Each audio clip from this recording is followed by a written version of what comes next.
Years ago, I had the honor to sit down with legendary songwriting duo Ashford and Simpson. If you don't know who they are, they wrote a ton of classic hit songs for people like Marvin Gaye and Ray Charles, and they were interested in using some of my work on a project they were working on. And so we're sitting in their living room of their New York apartment, and I wanted to make the most of this opportunity to sit down with them.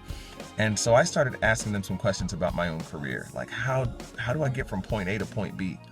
And since they were legends, I thought that they were gonna, give me some kind of shortcut or say, hey, here's a number for this guy, call them, tell them I sent you, something.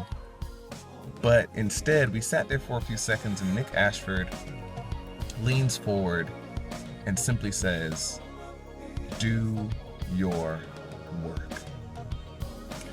The truth is that people generally define success as being rich and famous. And if we're not careful, we buy into that definition of success and become preoccupied with building a so-called empire, building a name for ourselves at the expense of the most important thing, which is the work.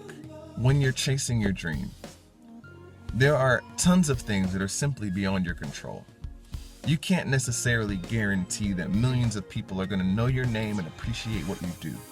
And even if that does happen for you, success is almost never this straight and simple inclining journey from point A to point B. No, it comes in waves. There are ups and downs. The fact of the matter is that there may be shortcuts to celebrity, but there are no shortcuts to greatness. You only get to that place gradually over time, investing your energy and your passion and your time, and in some cases literally blood, sweat, and tears, as you continue to practice your craft until you have mastered it and you can make a unique and compelling contribution to the world. And even if you get to that place, riches and fame are not guaranteed. If the only reason that you're chasing this dream is so that people will notice you, then you're going to be devastated when they don't. So focus on the work. The work is not a means to an end. The work is an end in itself. Don't do it so that you can be rich and famous. Do it because you love it. Do it because you can't imagine your life without doing it. Do it because you want to. Do it because you don't feel right inside if you don't.